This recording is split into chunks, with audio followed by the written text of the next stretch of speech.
proposisi ini meskipun memuat variabel X, tapi untuk X berapapun juga implikasi ini selalu bernilai benar. Ya, apakah X itu positif atau X itu negatif atau X itu 0, selalu benar, ya, tidak pernah salah implikasi ini, ya. Lihat tadi saya menilai benar salahnya itu tidak melihat hubungan, ya, tapi dengan melihat anteseden nilainya apa, konsekuen nilainya apa, gitu ya. Lalu kita melihat tabel 2.4, ya, 2.4, ya, tabel implikasi. Nah, ini adalah implikasi yang benar untuk setiap bilangan real X, ya. Boleh positif, boleh negatif, boleh 0. Nah, sekarang konversinya.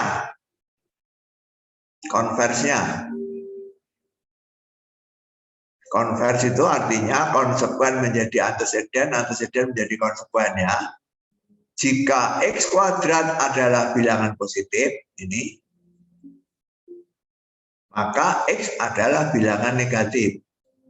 Nah, jadi anteseden menjadi konsekuen, konsekuen menjadi anteseden. Konvers. Jika X kuadrat adalah bilangan positif, maka X adalah bilangan negatif. Nah, ini bisa benar, bisa salah ini, ya. Kalau X-nya -1, ya, -1 kuadrat bilangan positif, benar. Ya, -1 bilangan negatif, benar, ya. Jadi implikasinya bernilai benar, ya. Sekarang kalau X sama dengan 1 kuadrat bilangan positif, benar. 1 bilangan negatif, salah, ya. Anteseden benar, konsekuen salah, jadi implikasinya salah, ya. Jadi implikasi ini benar jika X sama dengan, misalnya ini, ya, misalnya X sama dengan -1, salah jika misalnya X sama dengan 1, ya. Jadi bisa benar, bisa salah ini. Kalau tadi di atas ini tidak pernah salah, ya, selalu benar ini, ya. Kalau ini bisa benar, bisa salah, ya. Nah, sekarang inversnya dinegasikan, ya. Jika X bukan bilangan negatif, negasinya ini, ya, maka X kuadrat bukan bilangan positif, ya. Nah, ini juga bisa benar, bisa salah, ya. Kalau X sama dengan -1, ya, kalau X sama dengan -1 bukan bilangan negatif, benar atau salah? Salah. -1 bukan bilangan negatif, salah, ya, karena -1 negatif, kan. -1 kuadrat bukan bilangan positif, benar atau salah? Salah, ya, karena -1 kuadrat itu bilangan positif, ya. Jadi salah, anteseden salah, konsekuen salah, implikasinya benar, ya. Jika X -1, implikasinya benar. Jika X sama dengan 1 bukan bilangan negatif,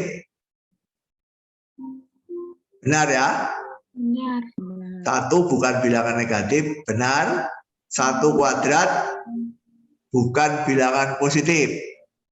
Salah. Ya, karena 1 kuadrat positif, ya.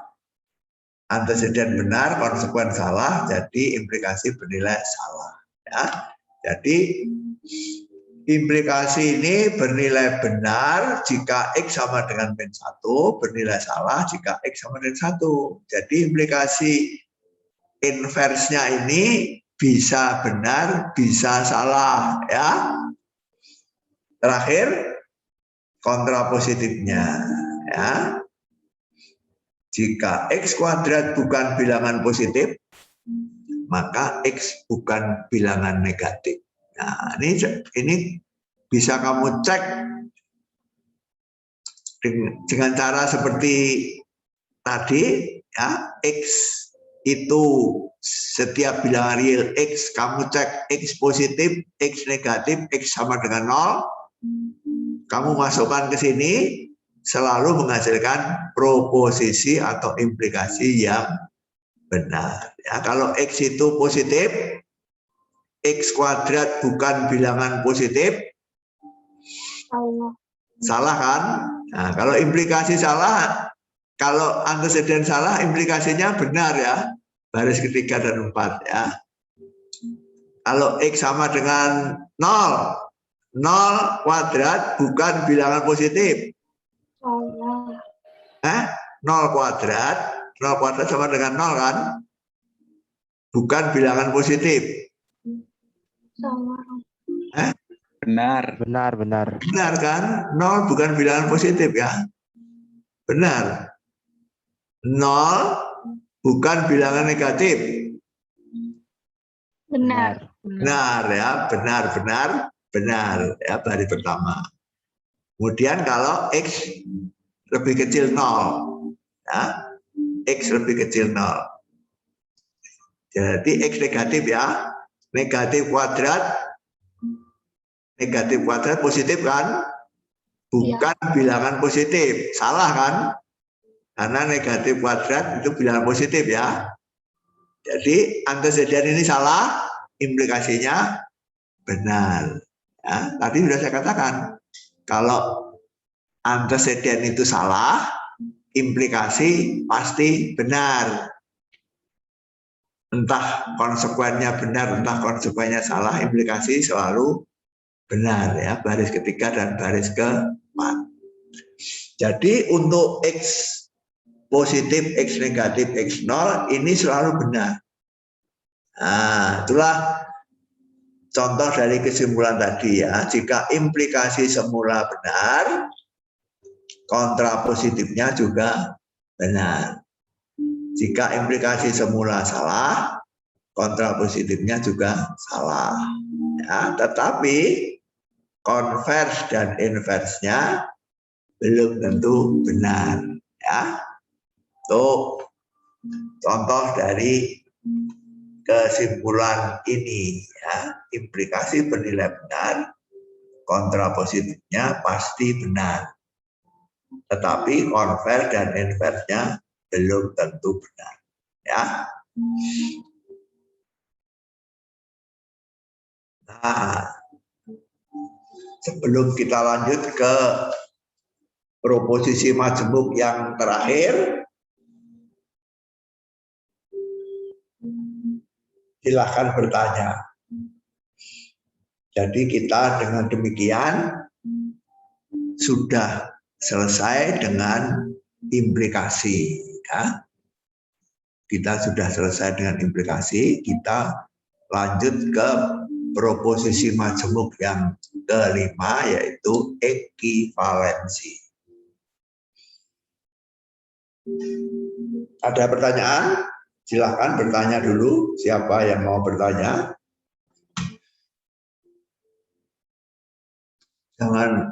Jangan takut bertanya ya. Silahkan bertanya. Siapa? Ayo bertanya. Michelle Ajeng bertanya.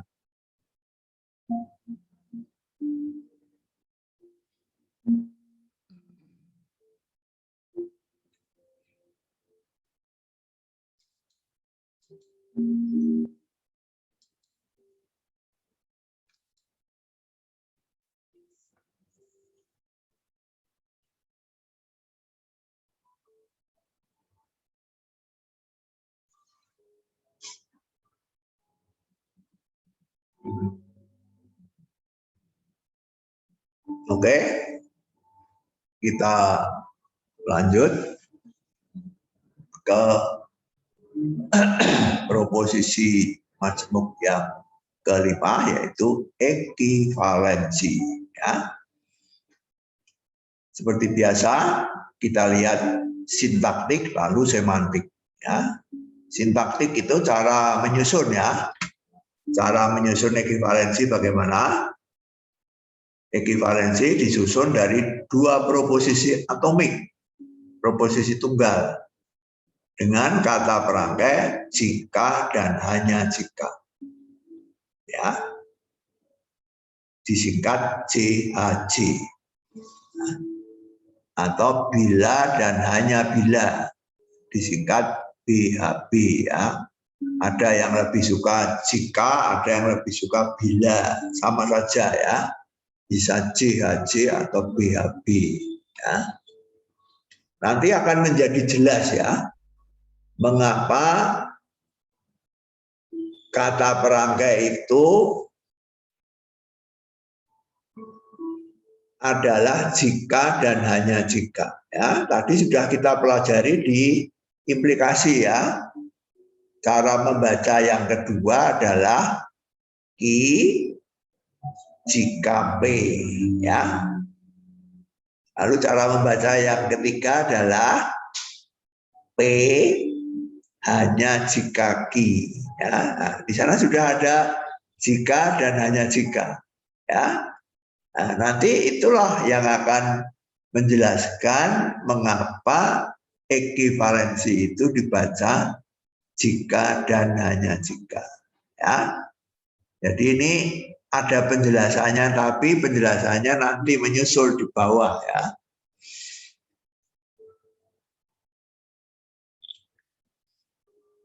Jadi ekivalensi dua proposisi P dan Q berbunyi P jika dan hanya jika Q ya. P jika dan hanya jika Q. Ini cara membacanya, ini lambangnya ya. Ini lambangnya. Lambangnya panah bolak-balik ya. Kalau implikasi itu panah ke kanan, kalau ekivalensi panah ke kanan dan ke kiri ya. Panahnya ke kanan dan ke kiri. Ini juga nanti bisa dijelaskan ya mengapa ke kanan dan ke kiri. Ini semua bisa dijelaskan nanti ya. Sekarang semantiknya. Semantiknya itu artinya nilai kebenarannya ya. Apa nilai kebenaran dari P jika dan hanya jika Q ya? Jawabannya ekivalensi P jika dan hanya jika Q bernilai benar hanya bila P dan Q mempunyai nilai kebenaran yang sama, yaitu sama-sama benar atau sama-sama salah ya. Jadi kapan ekivalensi itu benar? Ekivalensi itu benar hanya bila kedua proposisi atomiknya mempunyai nilai kebenaran yang sama. Ya, kalau tidak sama, ekivalensi bernilai salah. Ya. Dan itu kita sajikan dalam tabel ini ya. 4 baris seperti biasa. Susunan kolom 1 dan kolom 2 ini tidak pernah berubah. 11, 100, 100 ini tetap sama. Yang berubah hanya di sini ya. Nah, baris pertama dan baris keempat itu bernilai benar sebab P dan Q nilainya sama ya. P-nya benar, Q-nya benar, P-nya salah, Q-nya salah. Jadi ekivalensi bernilai benar ya, karena bernilai benar hanya jika kedua proposisi atomiknya bernilai sama, sama-sama benar, sama-sama salah. Nah, baris ketiga dan keempat bernilai salah sebab apa? Sebab P dan Q nilainya tidak sama. Ya, P benar, Q salah. P salah, Q benar. Ya, tidak sama nilainya. Jadi ekivalensi bernilai salah. Ya, mengerti? Jadi itu definisi yang di sini menggunakan kalimat-kalimat, di sini disajikan tanpa kalimat, menggunakan tabel. Ya. Baris pertama itu P dan Q bernilai sama, jadi ekivalensi benar. Baris keempat P dan Q bernilai sama, sama-sama salah, jadi ekivalensi juga bernilai benar. Ya, lainnya bernilai salah. Ya. Nah, seperti yang sebelumnya, tabel 4 baris ini dapat diringkas menjadi satu formula seperti ini ya.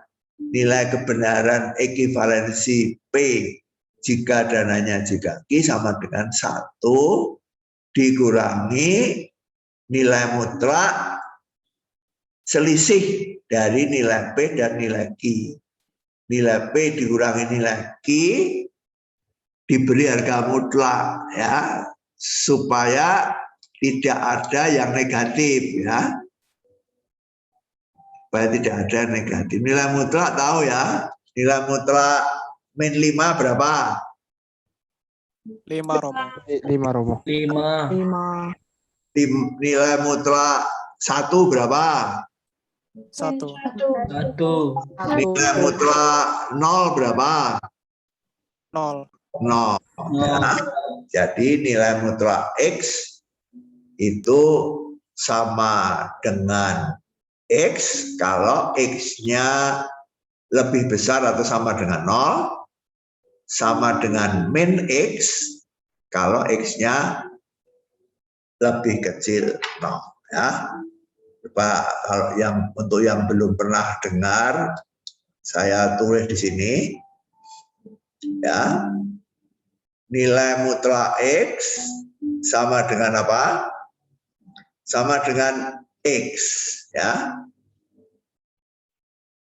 Jika X-nya positif atau 0 ya. Jadi kalau X-nya 1, nilai mutlaknya 1. Kalau X-nya 0, nilai mutlaknya 0 ya. Jadi sama dengan X kan? Nah, tapi kalau X-nya itu kurang dari 0, negatif ya, min 5, nilai mutlaknya berapa? 5 ya, berarti min X ya. Nilai mutlak dari min 5 sama dengan min 5, jadi plus 5. Berarti ya.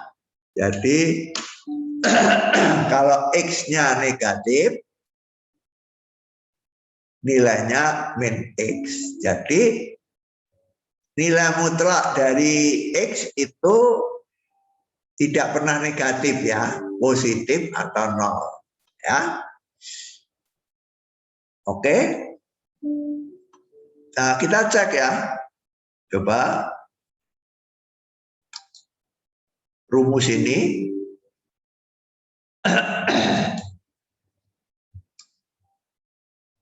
Rumus ini kita cek pada tabel baris demi baris seperti kemarin ya. Seperti kemarin, baris pertama, baris kedua, baris tiga, baris 4 ya. Baris pertama,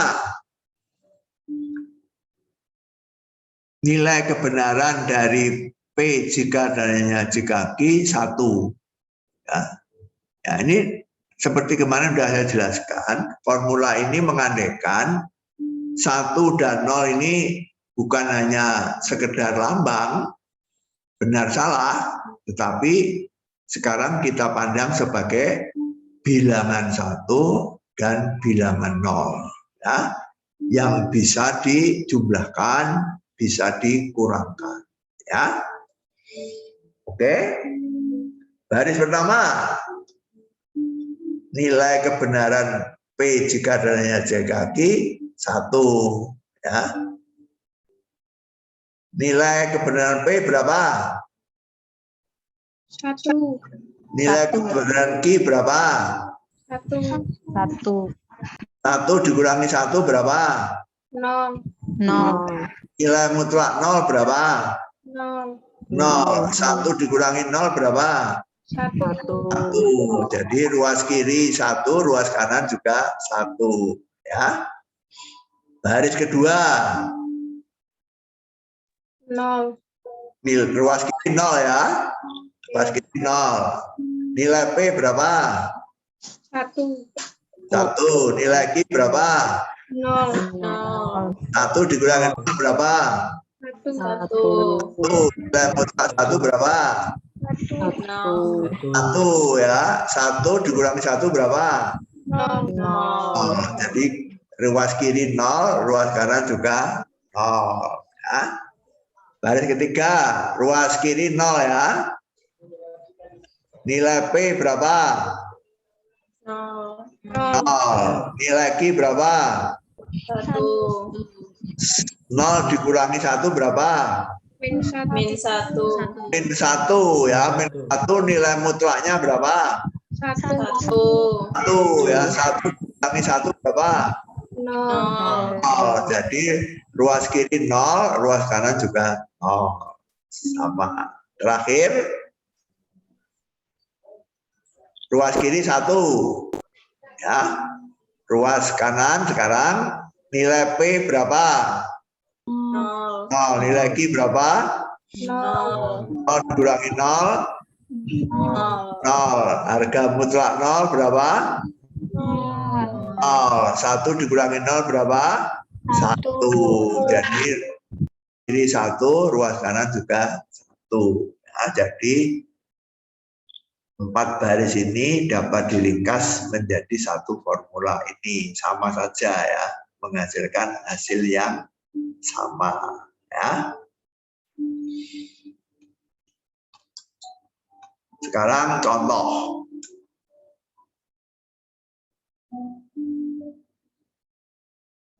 Budi adalah seorang pria jika dan hanya jika ia bukan wanita. Ya. Budi adalah seorang pria jika dan hanya jika ia bukan wanita. Ya. Nah, Budi ini bisa pria, bisa wanita ya. Budi ini bisa pria, bisa wanita. Budi Susanto pria, Budi Wahyuni wanita. Ya, jadi ini bisa pria, bisa wanita. Nah, kita cek ya masing-masing ya. Kalau Budi pria bagaimana, kalau Budi wanita bagaimana ya. Kalau Budi pria, Budi adalah seorang pria. Benar atau salah? Benar. Benar ya. Budi, misalkan Budi laki-laki ya. Budi adalah seorang pria. Benar. Budi bukan wanita. Benar. Benar ya, karena dia laki-laki kan. Budi bukan wanita. Benar. Jadi kiri benar, kanan benar, nilainya sama kan? Jadi ekivalensi ini bernilai benar ya, karena kiri dan kanan mempunyai nilai yang sama. Nah, sekarang kalau Budi itu wanita, Budi adalah seorang pria. Salah. Budi bukan wanita. Salah. Karena dia wanita ya. Jadi ketika kiri salah, kanan juga salah. Ya. Jadi nilainya sama ya. Jadi entah Budi itu laki-laki, entah Budi itu perempuan, ekivalensi ini selalu benar ya. Sebab jika proposisi atomik kiri benar, kanan juga benar. Jika kiri salah, kanan juga salah. Jadi kiri dan kanan selalu mempunyai nilai kebenaran yang sama. Menurut definisi semantik ekivalensi, kalau proposisi atomiknya sama nilai, maka ekivalensi itu bernilai benar. Ya. 2. Bilangan 5 adalah bilangan genap jika dan hanya jika 5 tidak habis dibagi 2. Ya. 5 adalah bilangan genap. Benar apa salah? Salah. Salah ya, karena 5 adalah ganjil. 5 tidak habis dibagi 2. Benar. 5 tidak habis dibagi 2. Benar ya? Benar. Nah, jadi sebelah kiri adalah salah, sebelah kanan nilainya benar. Jadi ekivalensi ini bernilai apa? Salah. Salah ya, karena nilainya tidak sama ya. Proposisi atomik mempunyai nilai yang tidak sama. Yang kiri itu salah, yang kanan itu benar ya. Nah, ini proposisi 2 bernilai salah sebab proposisi kiri bernilai salah, proposisi kanan bernilai benar. Jadi tidak sama nilai. 3. Bilangan 5 adalah bilangan genap jika dan hanya jika 5 habis dibagi 2. Ya. 5 bilangan genap. Benar atau salah? Salah ya. 5 habis dibagi 2. Salah ya. Kiri salah, kanan salah. Jadi ekivalensi bernilai benar ya. Bernilai benar sebab kedua proposisi atomiknya bernilai salah ya. 4. Bilangan 4 sudah ya. 4 ini. Persamaan kuadrat tidak mempunyai akar real jika dan hanya jika diskriminannya negatif ya. Persamaan kuadrat tidak mempunyai akar real jika dan hanya jika diskriminannya negatif ya. Nah, ini bersama proposisi 4 bernilai benar sebab jika proposisi atomik kiri benar, maka kanan juga benar. Jika kiri itu salah, maka kanan juga salah. Coba kita cek ya. Kamu tahu enggak diskriminan itu apa? Diskriminan ini apa?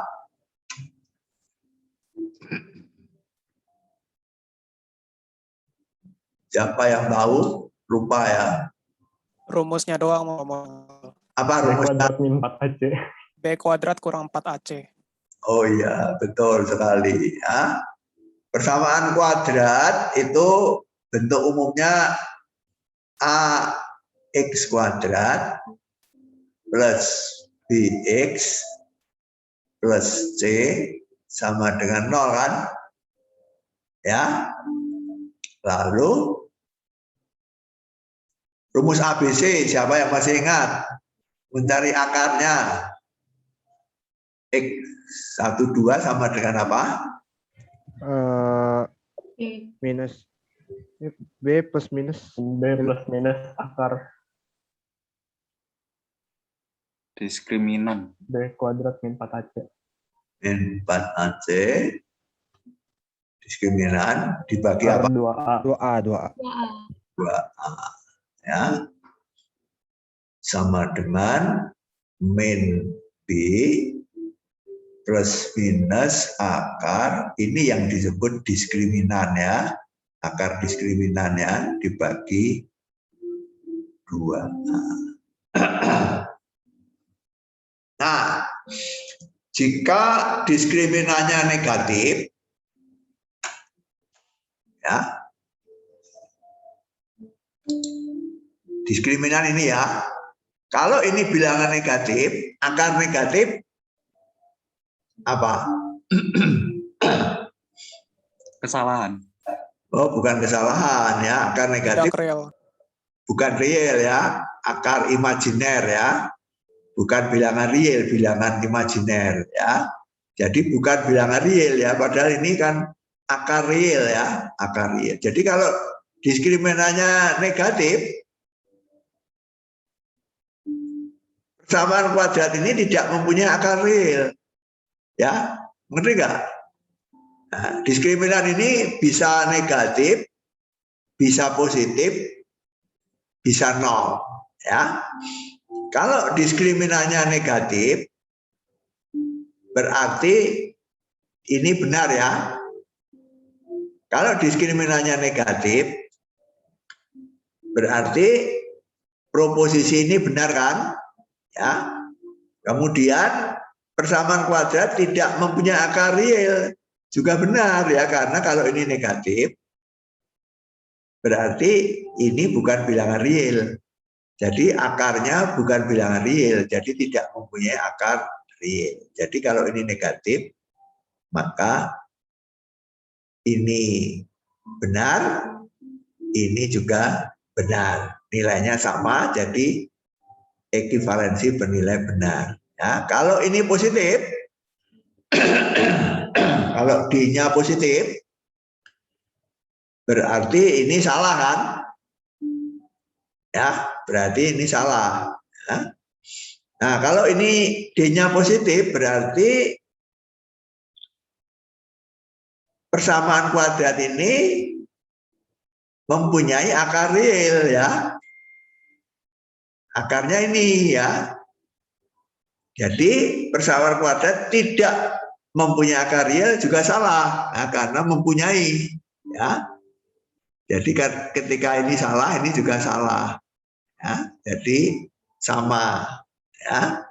Demikian juga kalau D sama dengan 0 ya. Kalau D sama dengan 0 itu berarti ini salah ya. Berarti akarnya B per 2A kan, min B per 2A mempunyai akar real ya. Berarti kalau dikatakan tidak mempunyai akar real juga salah. Ya, jadi pada waktu yang kanan ini salah, ini juga salah. Pada waktu yang kanan ini benar, ini juga benar. Ya, jadi diskriminan ini ada 3 kemungkinan ya, positif, negatif, nol. Untuk masing-masing kemungkinan, ekuivalensi ini selalu mempunyai nilai kebenaran yang sama kiri dan kanan, ya, sehingga selalu benar. Ya. Jadi kesimpulannya ini ya, proposisi 4 benar, sebab jika kiri benar, kanan juga benar. Jika kiri salah, kanan juga salah. Ya. Jadi proposisi atomik dari ekuivalensi nomor 4 ini selalu mempunyai nilai kebenaran yang sama. Ya. Sehingga ekuivalensi ini bernilai benar.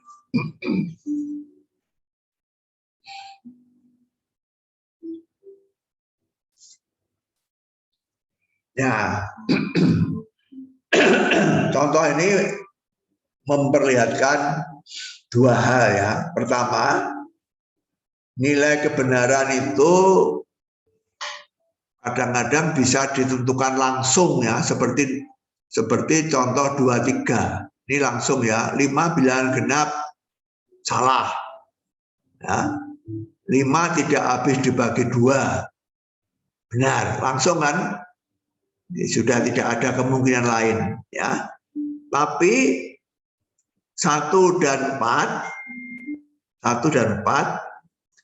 ini nilai kebenarannya masih variabel ya, masih tergantung ya, tergantung Budi itu laki-laki atau perempuan ya. Ini tergantung diskriminan itu positif, negatif atau nol ya. Ngerti ya? Jadi ada proposisi yang konstan, nilainya itu sudah pasti benar atau pasti salah. Ya. 5 adalah bilangan ganjil, benar ya, tidak bisa kemungkinan lain ya. Tapi ada proposisi yang memuat variabel ya, sehingga nilai kebenarannya itu ya tergantung variabel itu bernilai apa. Begitu ya. Itu cara menentukan nilai kebenaran.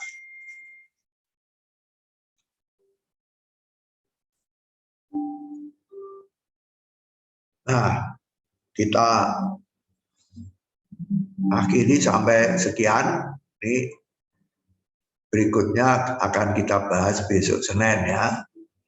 Halaman 23 dan seterusnya akan kita bahas besok Senin ya. Ini halaman 23 dan seterusnya ini nanti akan menjelaskan kepada kita, menjadi jelas ya dari uraian di bawah ini dua hal. Pertama, mengapa ini panahnya bolak-balik ke kanan dan ke kiri? Kalau implikasi hanya ke kanan, kalau ini kanan dan kiri, akan menjadi jelas nanti. Kedua, mengapa ini dibaca jika dan hanya jika? Ya, mengapa kok ini kok dibaca jika dan hanya jika? Ya, nanti akan menjadi jelas dalam uraian di sini. Ya, ini menjelaskan semua ini nanti. Ya. Oke, silakan bertanya sebelum saya akhiri.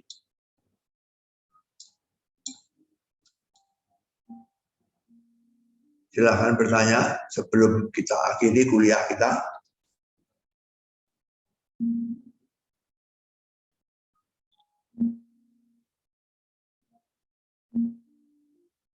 Siapa mau bertanya?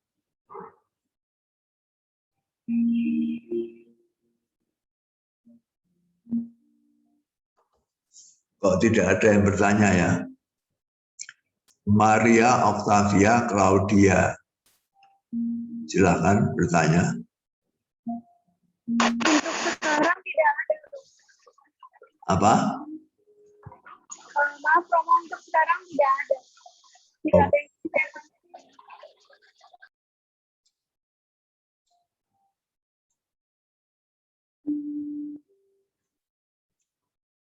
William mau bertanya? Lagi dicerna dulu, Romo. Oh iya. Nanti kayaknya nanya. Mutiara Trisnawati, silakan bertanya. Mutiara. Sekarang belum, Romo. Belum. Marcelina Jufrinka bertanya. Saya mau tanya, Romo, kalau yang Ya. ekivalensi ini Ya. itu berarti menentukan nilai kebenarannya masing-masing kayak yang implikasi, toh, Romo? Betul. Betul. Ya, jadi jangan dikaitkan ya, tapi cukup menyelidiki masing-masing proposisi atomik itu nilainya apa. Ya. Kalau nilainya sama benar atau sama salah, maka ekivalensi bernilai benar. Ya. Kalau nilainya itu tidak sama, maka ekivalensi bernilai salah. Begitu saja. Ya. Terima kasih, Romo. Oke. Oke. Hilarius Andu.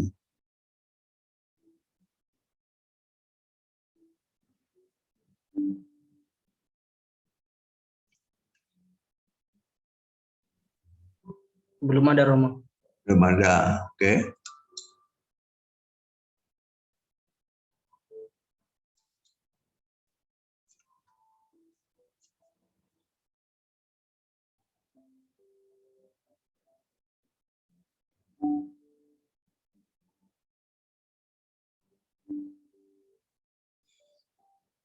Oke, kita akhiri pertemuan kita pada hari ini. Besok Senin kita lanjutkan lagi untuk menyelesaikan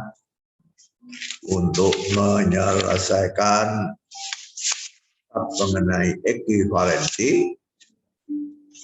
Kemudian silakan mencoba untuk mengerjakan soal-soal yang sudah saya upload ya di LMS, yaitu soal latihan pada halaman 60 ya. soal-soal latihan pada halaman 60. Besok Senin coba akan kita bahas ya. Soal 1, soal 2, soal 3, soal 4. Ya, minimal soal 1, soal 2, soal 3, soal 4 ya. Besok Senin akan kita bahas ya secara singkat bagaimana menyelesaikan soal-soal tersebut. Sudah punya ya soal-soalnya ya. Halaman 60 sudah punya ya. Sudah diunduh kan di LMS latihan 2.7 ya.